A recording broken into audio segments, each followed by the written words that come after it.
भगवंतों की गणाचार्य भगवान विराग सागर जी महामुनिराज की, पट्टाचार्य भगवान गुरुवर विशुद्ध सागर जी महामुनिराज की, श्रुत संवेगी महाश्रमण आदित्य सागर जी महामुनिराज की, 3 करोड़ महामुनिराजों की। आज पुनः हमारे सौभाग्य का उदय हुआ है कि हमारे बीच परम पूज्य शताब्दी देशनाचार्य पट्टाचार्य भगवान गुरुवर विशुद्ध सागर जी महामुनिराज के परम स्नेही शिष्य श्रुत संवेगी महाश्रमण आदित्य सागर जी महामुनिराज आपके अंतरंग में होने वाली नाना जिज्ञासाओं का आगम से उत्तर देने के प्रस्तुत हुए हैं। सर्वप्रथम उन लोगों को मौका दिया जा रहा है जो ऑनलाइन पर हैं, फिर आपको मौका दिया जाएगा। राजस्थान से शिखा जैन नमोस्तु निवेदन करते हुए प्रश्न पूछ रही हैं। गुरुदेव, आपके बताए गए बीज मंत्र ह्रीम श्रीम वाले की रोज मैं जाप कर फिरता हूँ। जब समय मिलता है नवकार मंत्र का जाप मन में करता हूँ। काम करते वक्त गुरुदेव कोई पाठ या मंत्र जो मैं कर सकूं जिससे मेरे पुण्य कर्म में वृद्धि हो और मुझे मोक्ष मिले, कृपया समाधान कीजिए। देखिए, कर्मों के क्षय के लिए सबसे श्रेष्ठ साधन अगर कोई है तो उसका नाम है अरहत भक्ति। अरहत भक्ति सारे कर्मों के क्षय का कारण बनती है। आचार्य भगवान वट्टकेर स्वामी मूलाचार में भी कहते हैं, भत्तिये जिणवराणाम खियदि पूर्व संचयम कम्मम। जिनेन्द्र भगवान की भक्ति पूर्व संचित कर्मों का क्षय करती है। इसीलिए अरहत भक्ति से अच्छा कुछ नहीं। जिसको मुक्ति की अभिलाषा हो उसको सिद्ध भक्ति पढ़ना चाहिए। अगर बड़ी सिद्ध भक्ति पढ़े तो अच्छा है, अथवा लघु सिद्ध भक्ति का पाठ भी अगर करते हैं तो असंख्यात गुण श्रेणी कर्मों की निर्जरा की ओर जीव जा सकता है, ऐसा समझिए। अशोकनगर से आरू जैन नमोस्तु निवेदन करते हुए प्रश्न पूछ रही हैं। गुरुदेव, आपके वीडियोज के अलावा अब तक मुझे किसी ने नहीं समझाया कि नॉलेज के लिए नहीं ही पढ़ना है। आजकल सब लोग बस मार्क्स के पीछे भागते हैं। ये एक बड़ी प्रॉब्लम हमारे यहाँ है। आजकल नॉलेज से ज़्यादा मार्क्स को प्रेफरेंस दिया जा रहा है। फिर एग्ज़ाम हो जाता है तो उसके बाद बहुत कम चीज़ें याद रहती हैं। लेकिन अब मुझे प्रोफेशनल बनना है तो मैं अपनी स्टडी में कैसी चेंज लाऊं कि जैसे आपको एक एक ग्रंथ याद रहते हैं, मुझे भी मेरी स्टडी और अपनी पढ़ी हुई चीज़ें हमेशा याद रहें, कृपया समाधान कीजिए। देखिए, एकाग्रता, ध्यान और समर्पण, ये 3 चीज़ें अगर आपके पास हों तो मुझे नहीं लगता कि कोई भी लक्ष्य बहुत बड़ा हो। जो आप पढ़ना चाहते हो या एक स्टडीज़ के साथ नॉलेज चाहते हो तो 3 चीज़ें हों। एक डेडिकेशन सबसे ज़्यादा ज़रूरी है। तो अगर आप ह्रीम बीजाक्षर का ध्यान करते हैं तो आपको कुछ ना कुछ लाभ ज़रूर मिलेगा। कंसंट्रेशन, डिसीजन मेकिंग, साथ में आपका जो जजमेंट होता है वो परफेक्ट निकल जाए। ये सब चीज़ें आपको ह्रीम बीजाक्षर के ध्यान से ज़रूर मिलेंगी। तो ह्रीम बीजाक्षर का ध्यान प्रारंभ करें और जितनी जल्दी करेंगे उतना अच्छा है। एक बार एक समय के लिए ध्यान सुबह फिक्स कर लें, 10 मिनट 15 मिनट का। इसके पश्चात दिन भर जब खाली बैठें तो उसको गुनगुनाएं। जब आप ह्रीम बीजाक्षर को बार बार गुनगुनाते हैं तो जो अंदर से एनर्जी प्रोड्यूस होती है वो आपके लिए माइंड में स्पेस भी बनाती है जो आप स्टोरेज पावर को बढ़ा सको। तो अगर आप ह्रीम बीजाक्षर का जाप या ध्यान करते हैं तो आपको बहुत लाभ मिलेगा। जेहिल जैन वासवाड़ा से नमोस्तु निवेदन करते हुए प्रश्न पूछ रहे हैं। गुरुदेव, मैं क्लास 12 पास आउट हूँ। मेरी इच्छा है कि मैं कंप्यूटर साइंस इंजीनियरिंग करके डाटा साइंटिस्ट बनूं। बट कन्फ्यूजन है। गुरुदेव की ड्रॉप और प्राइवेट कॉलेज से बहुत से रिलेटिव की एडवाइस लिया तो कुछ ड्रॉप का और कुछ डायरेक्ट प्राइवेट बीटेक सजेस्ट कर रहे हैं। ड्रॉप लेकर आईआईटी जेईई वाला एग्ज़ाम क्वालिफाई नहीं हुआ तो गुरुदेव मुझे 1 ईयर बाद प्राइवेट से ही करना होगा। मुझे गुरुदेव आपका आशीर्वाद चाहिए और आगे क्या करना चाहिए, क्या सही कदम उठाएं, कृपया समाधान कीजिए। देखिए, करियर को चूज़ करने के पहले अपना इंटरेस्ट देखना चाहिए। आपका इंटरेस्ट जिस ओर हो उसी करियर को चूज़ करना चाहिए। अगर आपका इंटरेस्ट किसी एक जैसे डाटा साइंटिस्ट बनने में है या और भी किसी चीज़ में है तो उस ओर चल पड़े। कभी ये ना सोचें कि सक्सेस मिलेगी कि नहीं, क्योंकि जहाँ इंटरेस्ट होता है वहाँ सक्सेस ज़रूर मिलती है। तो आप ये कभी ना सोचें कि ये पढ़ना चाहिए कि वो पढ़ना चाहिए। सिर्फ अपना इंटरेस्ट देखना चाहिए कि आपका इंटरेस्ट क्या है। जिस दिन आपको अंतरंग से इंटरेस्ट जागृत हो जाएगा और वो इंटरेस्ट आपका डेडिकेशन में बदल जाएगा, कहीं ना कहीं सफलता के लिए समर्पण भी बहुत ज़रूरी है। डिग्रियां केवल बाहरी दिखावों के लिए है, लेकिन जो सफलता है वो अंदर के समर्पण से आती है। चाहे जॉब करो, चाहे बिजनेस, चाहे आप एंटरप्रेन्योर क्यों ना बन जाओ, लेकिन किसी भी चीज़ के पीछे आप पागल होकर के डेडिकेट होकर काम करोगे तो सफलता मिलेगी। मैं आपको यही सलाह दूंगा, जिस सब्जेक्ट में या जिस फील्ड में आपका इंटरेस्ट है उसमें लगो। फिर देखना कि 10,000 लोग दौड़ रहे हैं और एक सीट है तो देखना कि मैं उसमें बैठा हुआ हूँ। तो ऐसा अजम्पशन करिए, सक्सेस ज़रूर मिलेगी। जयपुर से तन्मय जैन नमोस्तु निवेदित करते हुए प्रश्न पूछ रहे हैं, गुरुवर मेरी उम्र 19 साल है।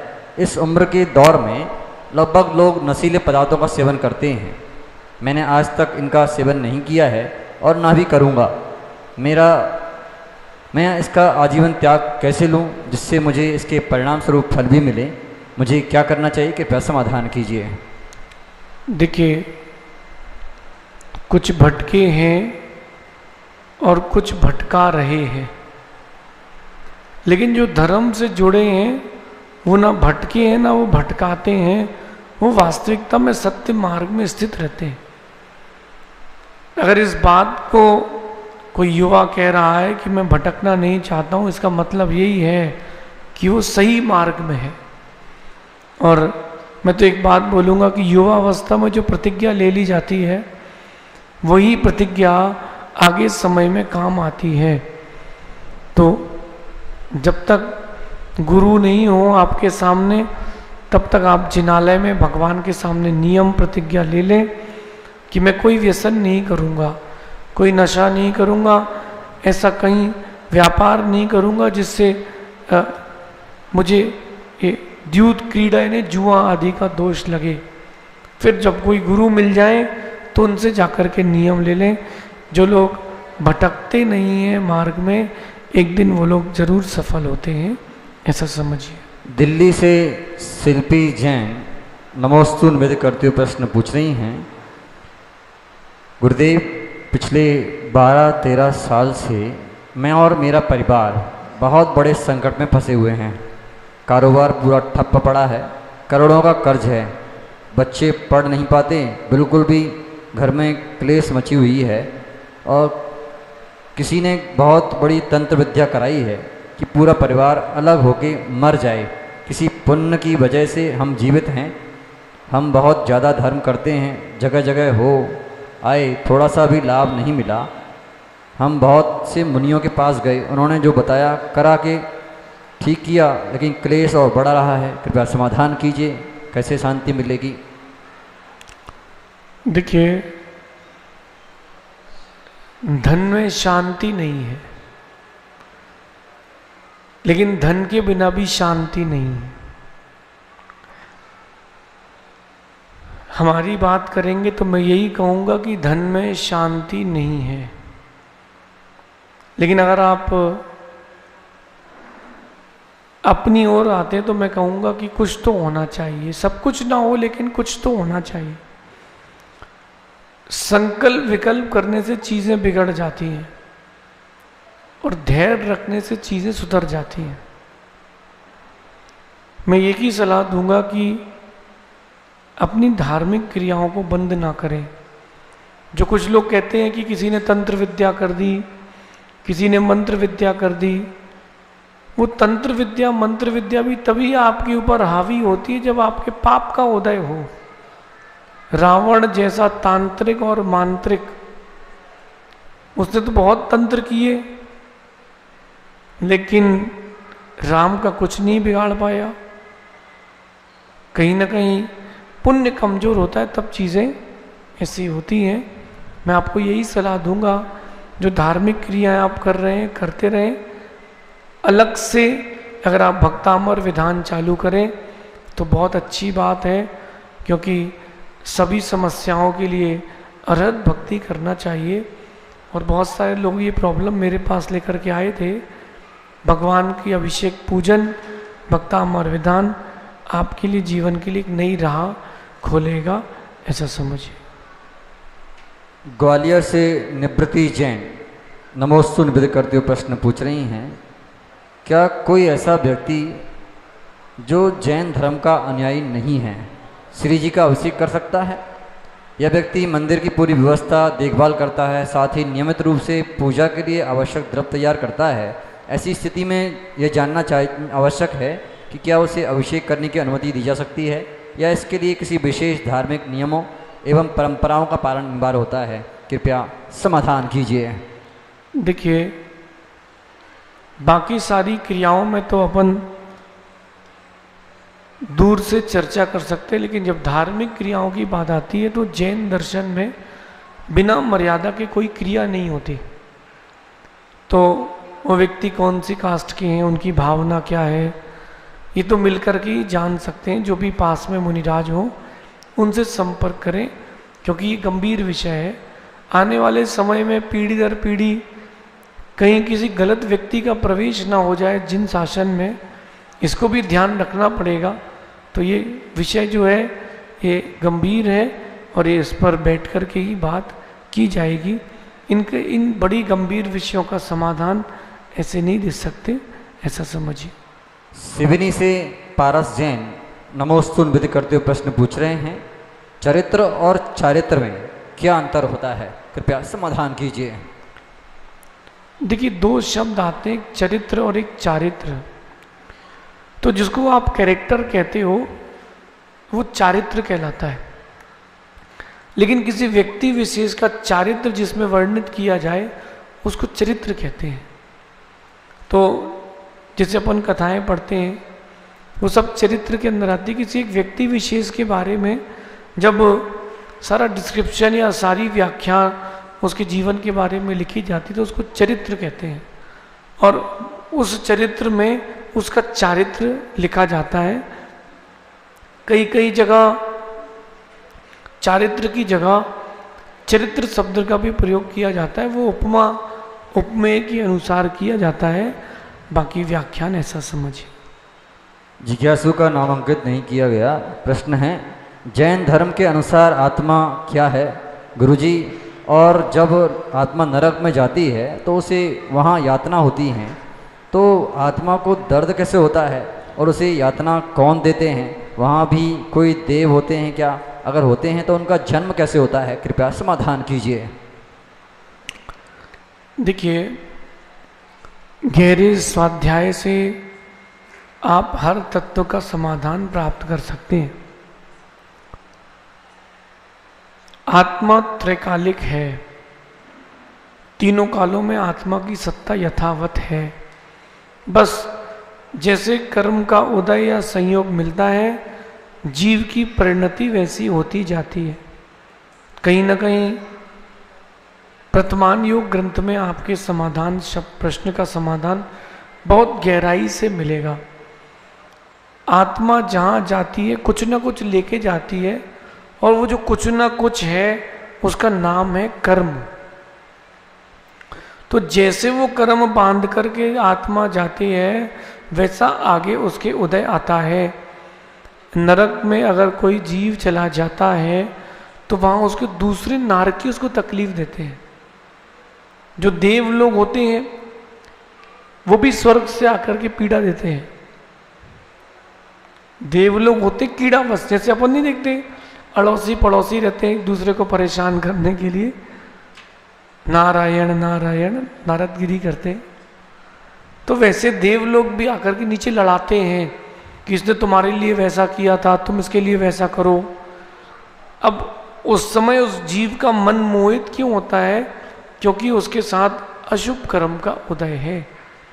जब पाप का उदय आता है ना, तो विपरीत मार्ग ही सत्य लगता है, और जब जीव के पुण्य का उदय आता है तभी जीव सही मार्ग में स्थित हो पाता है।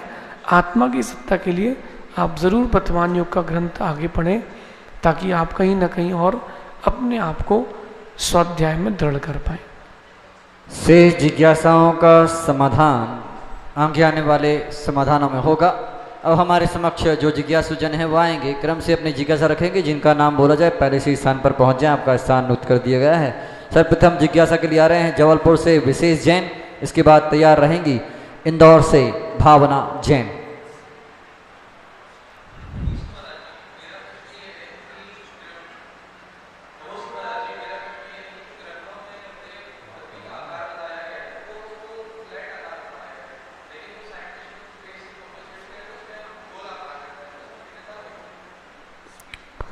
देखिए, बहुत अच्छा प्रश्न है बेटा। जब तक देश आज़ाद नहीं हुआ था तब तक भारत में भी पृथ्वी को फ्लैट माना जाता था। पृथ्वी जो है वो गोल है। फिर से कहता हूँ, ध्यान से सुनना।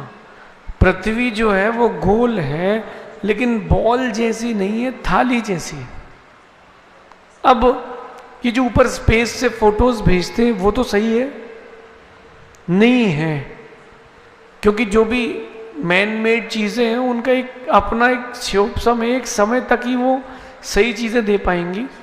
तब बेटा एक काम करना, आप जहाँ भी वर्तमान में रहते हो छत पे जाना, और छत में खड़े होकर देखना, तो आपको ऐसा लगेगा कि आप इंदौर के सेंटर में हो। आप खड़े होकर देखना, आपको यही फील होगा कि मैं सेंटर में ही हूँ, जबकि आप सेंटर में नहीं हो। ये जो आंखें हैं ऐसे ही लेंस होते हैं। लेंस और कोई चीज़ नहीं, आंखों को देख करके बनाई हुई चीज़ है। तो जहाँ तक उनकी कैपेसिटी है वहाँ तक वो चीज़ों को वैसे ही देखते हैं, उसके बाद वो एकदम से स्फेरिकल हो जाते हैं। तो बेटा ये ऐसी चीज़ है। इसके अलावा मैं आपसे एक बात कहूँगा, वैज्ञानिक अगर अपने ही ओर झांक लें तो सब ठीक रहेगा। DRDO एक बहुत बड़ी संस्था है जिसने भारत को एक बहुत बड़ी शक्ति दी है। तो बेंगलोर में DRDO है, और वहाँ के बहुत सारे जैन बंधु हमारे पास आए थे। मैंने उनसे पूछा कि जब आप एक स्थान से दूसरे स्थान में मिसाइल को हिट करते हो तो वहाँ इंच और मिलीमीटर का भी कैलकुलेशन होता है? बोले हाँ। सेंटीमीटर मिलीमीटर का भी कैलकुलेशन गलत हो जाए तो काम बिगड़ जाता है। तो मैंने पूछा कि पृथ्वी को आप गोल मान करके हिट करते हो कि फ्लैट मान करके? बोले मैं फ्लैट मान करके हिट करता हूँ। और एक बात और देखना बेटा, इंडियन रेलवे सिस्टम से बड़ा कोई रेलवे सिस्टम नहीं है, ठीक है ना? तो रेलवे में जो पातें यानी वो लोहे की बिछाई जाती हैं रोड, वो देखा कभी आपने कहीं मोल्ड की गई हो? वो सब सीधी बिछाई जाती हैं। और पृथ्वी को अगर गोल मानते हैं बॉल की तरह, तो हर 15 किलोमीटर में कम से कम 10 से 15 फीट गोलाई आना चाहिए। कर्व कैसे बनेगा? साइंटिस्ट कहते हैं कि हर 15 किलोमीटर के बाद एक कर्व आना चाहिए। तो ऐसा अगर कर्व लेंगे तो फिर तो रेलवे की पातें मोड़ना चाहिए थी। ऐसा कुछ नहीं होता। ये दिखाया जा रहा है अधूरा सच है। पूरा सच ये है जो जिनागम में लिखा है। मैं कहता हूँ विज्ञान के लिए एक चैलेंज है कि आप जो जिनागम में कहा है उसको सच मानो और उसके अनुसार खोज करो, आपको बहुत कुछ सत्य मिलेगा। तो जिनागम में जैनाचार्य 2000 साल पहले लिख गए थे कि जम्बू द्वीप में 2 सूर्य हैं, लेकिन आज अपन देखें अगर तो वैज्ञानिक अब कह रहे हैं कि 2 सूर्य हैं। इसका मतलब विज्ञान अभी बहुत पीछे है। अपने श्रद्धान को मजबूत रखना। तर्क की श्रेणी में अगर कसर जाएगा तो विज्ञान आज भी फेल हो जाएगा, ऐसा समझिए। अगली जिज्ञासा के लिए तैयार रहेंगे दिलीप जी लोहाड़िया, जिनका नाम लिया गया पहले से पहुंचे।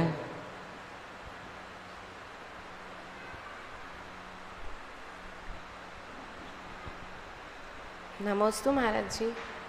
मेरा प्रश्न है कि माइक पर बोलिए, माइक पे। मेरा प्रश्न है कि मतलब जो 20 वाले महाराज जी रहते हैं वो पैर भी छुआते हैं, मतलब पैर छुआते ना। अभी नमोकार तीर्थ में गए थे तो आचार्य श्री कुंथु सागर जी महाराज जी के पैर जो ना सब महाराज जी पैर मतलब आशीर्वाद देते सिर पे हाथ रख के, तो उससे मतलब अपन छूते तो पाप लगता है क्या? देखिए, ये सबकी अपनी अपनी व्यवस्थाएं हैं, मर्यादाएं हैं, और जिस संघ के साधु जो करते हैं उस पर मेरी किसी पर कोई टिप्पणी नहीं है। मर्यादा का जीवन जीना श्रेष्ठ है, और आज के परिवेश में धर्म और मर्यादा दोनों का ध्यान रखना बहुत ज़रूरी है। अपवाद होने की संभावनाएं बढ़ के रहती हैं, तो बेटा जो करते हैं उनके लिए मेरा कोई कुछ कहना नहीं है। मैं किसी से नहीं करवाता हूँ, मैं अपनी बात कहूँगा, बाकी जिनको जो अच्छा लगता है वो करें। रिद्धिधारी मुनिराज को स्पर्शित करना, इसका वर्णन तो आया है, लेकिन कुछ लोग कुछ चीज़ें फिर अमर्यादित सी लगने लगती हैं, इसलिए इस पर मैं कोई टिप्पणी नहीं करूँगा। सबकी संख्या अपनी अपनी व्यवस्था है। अपन छू सकते हैं क्या? मतलब वो सब आपको जिनको छूना है छू लो, हमको नहीं छूना, ठीक है? नहीं, आगे चलते हैं। अगली जिज्ञासा के लिए तैयार रहेंगे काजल जैन। गुरुदेव के चरणों में त्रिबार नमोस्तु नमोस्तु नमोस्तु। गुरुदेव, कल आपने वाष्टा में कहा था कि लड़कियां आजकल जो है बहुत आगे चली गई है, लड़कों को सिखा रही है, तो उसके लिए समाज कितना जिम्मेदार है और पेरेंट्स कितने जिम्मेदार हैं? देखो दिलीप भैया, ऐसा है कि सबसे बड़ी गलती माता पिता की है। मैं बच्चों के लिए बुरा कभी नहीं कहूँगा, क्योंकि बच्चों को सिखाने वाले माता पिता होते हैं। जब माता पिता बच्चों को वक्त नहीं देंगे तो वक्त तो ऐसे ही करेंगे ना। आप अपने बच्चों को और उनके बच्चों को बचपन से ही मंदिर लेके गए, बेटा मंदिर जाओ, नमोस्तु करो, सिर झुकाओ, जैसे मैं कर रहा हूँ वैसे ही करो। कहीं ना कहीं उन बच्चों के अंदर ये प्रेरणा आती है कि जैसा दादा कर रहे हैं, जैसा पिताजी कर रहे हैं, वैसा हमें भी करना है। अब बाहर पढ़ने सिर्फ भेज देते हैं, लेकिन देखना भी तो चाहिए कि बच्चे यहाँ कर क्या रहे हैं। माना कि बच्चा बहुत अच्छा है, लेकिन संगति और परिवेश वैसा मिलता जाता है तो बच्चा कहीं ना कहीं बिगड़ता भी जाता है। तो मैं यही कहूँगा, पहली गलती माता पिता की है, दूसरी गलती बच्चों के आकर्षण की है, और सामाजिक रूप से इसमें छूट मिल गई। पहले बड़ी बंदिश थी, समाज के लोग क्या कहेंगे, हमको समाज से निकाल दिया जाएगा, तो लोगों को डर रहता था। अब वो डर मिट चुका है, इसलिए विजाति विवाह, विधवा विवाह जैसे अपन को क्रियाएं देखने मिल रही हैं। कहीं ना कहीं माता पिता का जो संस्कार है वो या तो ढीला पड़ रहा है या वो नहीं हो रहा है। माता पिता को एक्टिव होना पड़ेगा। जो हो चुका है मैं उसकी बात नहीं कर रहा हूँ। आज से जो माता पिता हैं, बच्चे छोटे हैं, उनको डे 1 से कंट्रोल में रखें। आप डे 1 से कंट्रोल में रखोगे, बच्चे बिल्कुल नहीं बिगड़ेंगे। मेरी भी माता पिता हैं, मैं भी इसी जेनजीज की फेज से निकल के आया हूँ। ये बच्चे सामने बैठे हैं, छोटे छोटे ही तो हैं, तो जैसे माता पिता ने संस्कार दिए तो आए। माता पिता को थोड़ा सा गंभीरता से इस बात का निर्णय लेना चाहिए। नमस्ते भगवान। अगली जिज्ञासा के लिए तैयार रहेंगे जितेंद्र जी पाटौदी। त्रय मुनि राजों के चरणों में नमोस्तु नमोस्तु नमोस्तु। इच्छामी महाराज जी, मेरा प्रश्न महाराज जी आज सुबह जो प्रवचन थे उसके ऊपर है। आपने उसमें आसक्ति के बारे में बताया था।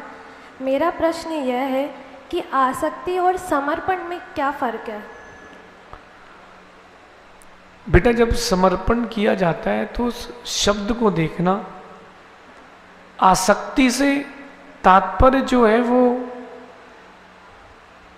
राग द्वेष से युक्त होकर के किसी ऐसी चीज की ओर जाना जो जीवन के लिए हानिकारक हो। और समर्पण का मतलब है कि सर्वस्व का समर्पण करना, अत्यंतता के साथ, उसको कहते हैं सम और अर्पण समर्पण। समर्पण की दृष्टि क्या है? आसक्ति तो हमेशा आपको नुकसान देगी। मैं जिनेंद्र भगवान के प्रति आसक्त हूं, ये आसक्ति है। अगर उनके प्रति आसक्त है तो कहीं ना कहीं विरक्ति बढ़ेगी, उनसे राग है तो कहीं ना कहीं द्वेष भी व्यक्ति का होगा। तो बेटा समर्पण एक बहुत गहरी और गंभीर चीज है। आसक्ति एक नेगेटिव और नकारात्मक चीज है। आप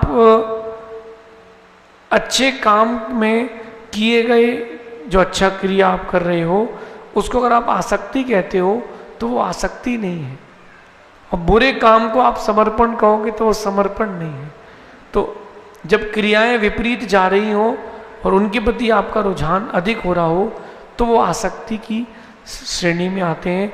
समर्पण तो अच्छे व्यक्ति और अच्छी वस्तु के लिए होता है, ऐसा समझिए। तो भगवान और गुरु के प्रति समर्पण ही कहलाएगा। हाँ, वो आसक्ति नहीं कहलाएगी। आप बोलो कि मैं तो बस पारसनाथ भगवान के प्रति मेरा सब कुछ है, तो फिर आदिनाथ भगवान के प्रति कुछ नहीं है।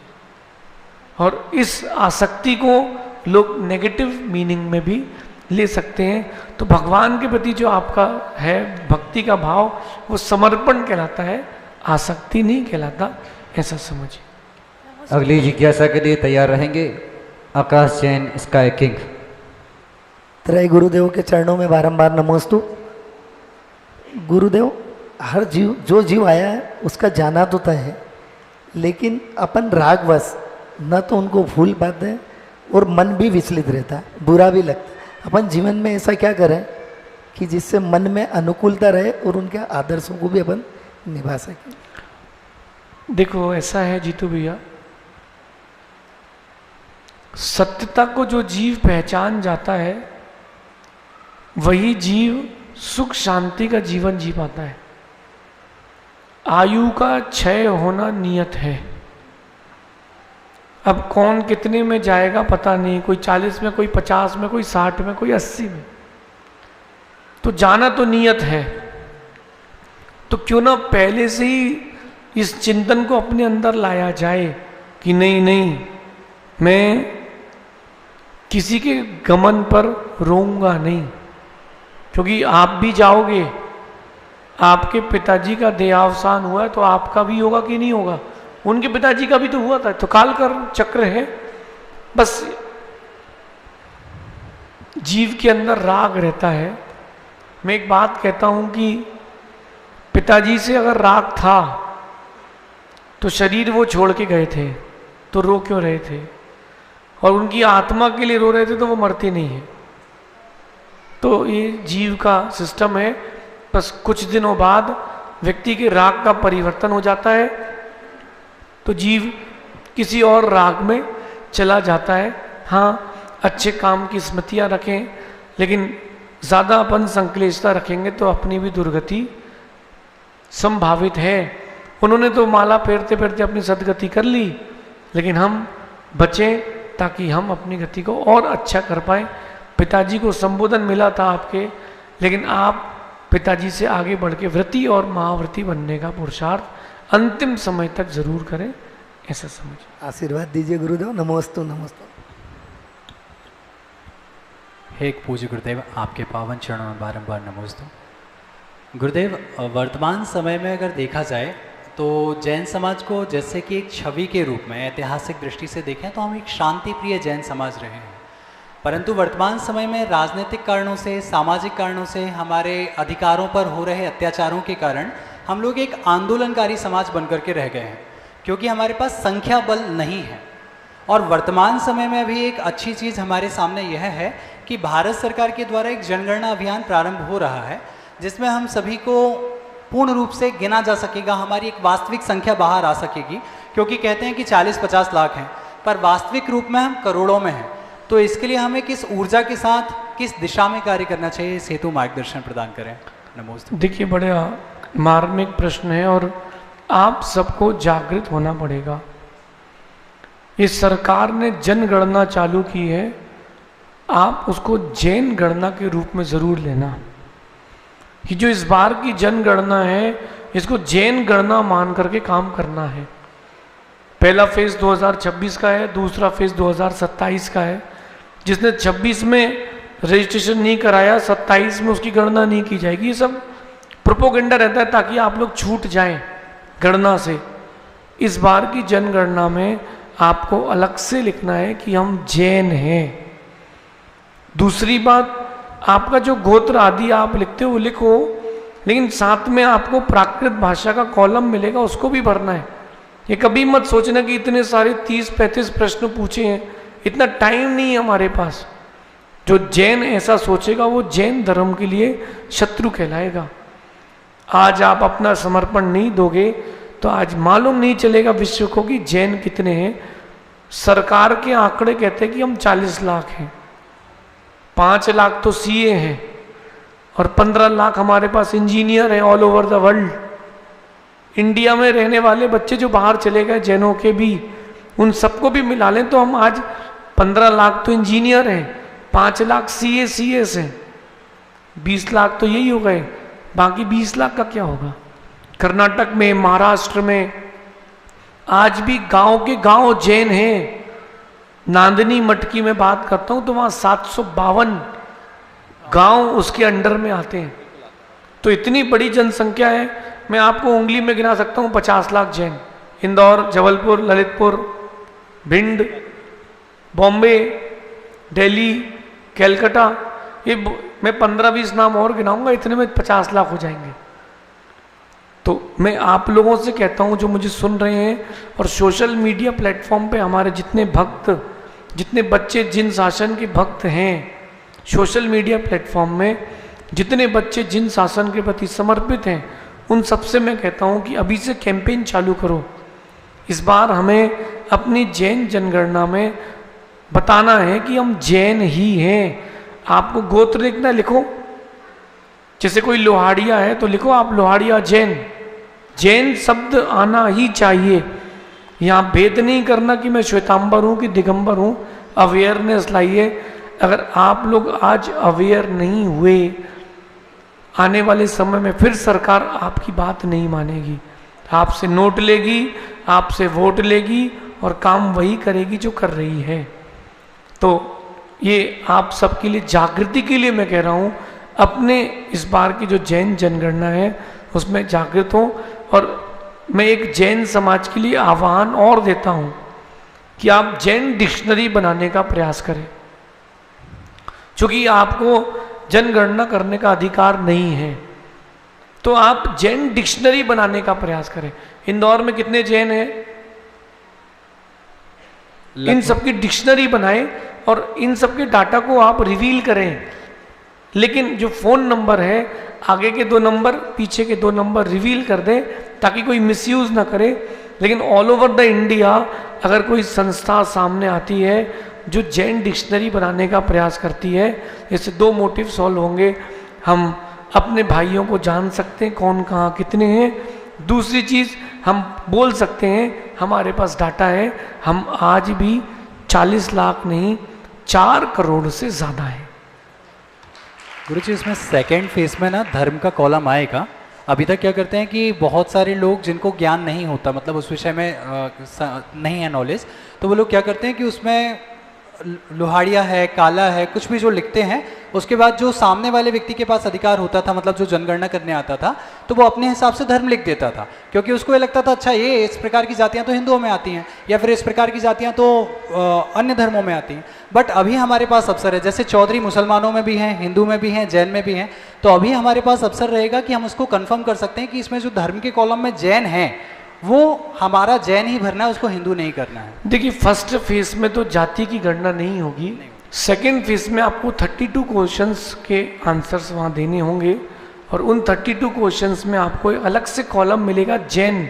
उसमें आपको अलग से ही टिक करना है कि हम जैन हैं, नाम के आगे भी लिखना है और जाति में भी टिक करना है, और जितना हो सके अधिक लोगों को अवेयर करें, ऐसा समझिए। पूज्य श्री के चरणों में नमोस्तु। एक प्रश्न हमारा है, आपको करना है, पूछिए। मुनि संघ के चरणों में पावन वंदन। मैं शुभ लाभ होम से सुनील जैन। अभी गुरुवार के पावन सानिध्य में वहाँ पर वेदी प्रतिष्ठा महोत्सव का कार्यक्रम सानंद संपन्न हुआ। उसी से ही एक प्रश्न मेरे मन में उभरा है। गुरुवार आज जैन समाज में जितने भी बड़े आयोजन, बड़े कार्यक्रम होते हैं, उनमें भारी मात्रा में खर्च किया जाता है। इसमें जल्दी कीजिए। टेंट का खर्च है, भोजन का खर्च है, और भोजन से संबंधित एक खर्च होता है। उसके अंतर्गत ही हम ये बात पूछना चाहते हैं कि मान लीजिए हमको प्रायोजक के रूप में या समाज के किसी प्रायोजक के रूप में हमको कम राशि प्राप्त होती है और बहुत अधिक राशि, उससे कई गुनी राशि हमको भोजन राशि के रूप में पे करना पड़ती है, तो क्या हमको उसमें निर्माल का दोष लगता है? देखिए, जब कभी भी कहीं भी गुरुजन आते हैं तो वो व्यवस्थाएं समाज करती है। किस बात की समाज व्यवस्था करती है? भोजन की, आवास की और भी प्रकार की। तो जो लोग उसमें दान देते हैं वो उसी उद्देश्य से देते हैं। जैसे मैं यहाँ पर आया हूँ तो यहाँ बाहर के यात्री भी आए हैं, माइक वाले हैं, कैमरे वाले हैं, लाइट का बिल आएगा, ये सब ये कमेटी चुकाती है। पंचगणक प्रतिष्ठाएं होती है, वहाँ भोजन सबके लिए मुफ्त रखा जाता है। तो ये अंडरस्टूड होना चाहिए कि जो सौदरमिंद्र की बोली ले रहा है वो मंदिर अकेले में नहीं जाएगा। उसने जो बोली ली है वो आयोजन के लिए ली है। तो अगर कहीं आपने वहाँ भोजन आदि किया तो वो निर्माल में नहीं आता। हाँ, ये आपका कर्तव्य है कि आप वहाँ भोजन कर रहे हैं तो दान अवश्य दे करके आए। कमेटी को या तो दान पेटी मंदिर में या फिर भोजनशाला में रखना चाहिए कि आप ये क्यों, कोई अगर बिना पैसे के भी खा रहा है, भोजन कर रहा है, तो उसको कोई निर्माल नहीं है, ये उनके लिए व्यवस्था दी गई है। फिर भी आप कहीं जाएं तो अपनी तरफ से कुछ ना कुछ दान ज़रूर करें ताकि आपके मन में कोई विकल्प ना रहे। वो निर्माल की श्रेणी में नहीं आता, क्योंकि वो व्यवस्था अपन कमेटी ने ही बना करके दी है, ऐसा समझिए। पूज्य श्री के चरणों में नमोस्तु। एक जिज्ञासा हमारी है, आपके प्रवचन और स्वाध्याय के अंतर्गत बहुत बार सुना कि सुविधाजनक जीवन नहीं जीना चाहिए, क्योंकि सुविधाजनक जीवन दुविधा का कारण बन जाता है। ऐसा आप अक्सर क्यों कहा करते हैं? कृपया समाधान कीजिए। देखिए, मेरा अभिप्राय कोई व्यक्तिगत नहीं रहता। मेरा अभिप्राय रहता है कि व्यक्ति अपने व्यक्तित्व का विकास करे। किसी भी बच्चे को आप देख लो या किसी भी बड़े को आप देख लो, जितनी अधिक सुविधाएं दी जाती हैं उतनी अधिक उसके जीवन में दुविधाएं बढ़ जाती हैं। पहले एसी नहीं था, कूलर भी बहुत कम थे, ये विंडो कूलर तो थे ही नहीं। लोग रात को छत पर मच्छरदानी बांध के सोते थे सुकून से। अब घर में सो रहे हैं तो लाइट चली गई तो टेंशन, कूलर में पानी खत्म हो गया तो टेंशन। कहीं ना कहीं सुविधाओं का जीवन जो है वो व्यक्ति को दुविधा में डालता है और पराधीन बनाता है। आज यहाँ ब्रह्मचारी भैया बैठे हैं, अपना भी जीवन बहुत लंबा है। तो मैं एक बात कहता हूँ कि सुविधा परक जीवन जियोगे तो दूसरे पर आश्रित रहना पड़ेगा, और पराश्रित रहना यानी फिर आप दुखी हो, और दूसरे पर आश्रित हो यानी आपको उसके अनुसार चलना पड़ेगा। अगर अपन इंद्रिय सुखों की बात करें, इंद्रियों के पराश्रित हो जाओगे, अधीन हो जाओगे, उसके लिए हमेशा अच्छी सुविधा ढूंढोगे तो पराश्रित रहना पड़ेगा। आपको और हमको साथ में रहते रहते लगभग 17 साल हो गया है। तो जब अपन मुनिराज थे, गुरुजी के साथ थे, तो गुरुजी पाटे पर बैठे तो अपन वहीं जमीन पर बैठ गए। कुछ नहीं मिला तो चिटाई बिछा के ही सो गए। वो अगर सुविधा परक जीवन जीते तो अपन चर्या नहीं बना पाते। तो मैं आप सबसे भी यही बात कहता हूं, सुविधाएं हों कोई बुराई नहीं है, लेकिन सुविधाओं के आदी मत बन जाना। आप सुविधाओं के आदी बन जाओगे तो कुछ नहीं कर पाओगे। आपको अगर माला से ही माला फेरने की आदत है तो अंतिम समय आप माला मांगते रह जाओगे, हाथ से माला नहीं फेर पाओगे। तो एक बहुत, ये तो बेसिक चीज़ है, माला तो फेर ही सकता है आदमी, लेकिन उसकी भी आदत मत डालो। आप जितना सुविधाओं के पीछे भागोगे, दुविधाएं उतना आपके साथ चलेंगी और साधना आपकी च्युत होगी। अगर एक व्यक्तित्व का निर्माण करना है तो सुविधाओं के लिए आज से ही नकारना चाहिए और अपने आप को हर परिस्थिति के लिए रेडी रखना एक साधक का कर्तव्य है। ये ऐसा मेरा मंतव्य है। शेष आगे देखेंगे। भगवान महावीर स्वामी की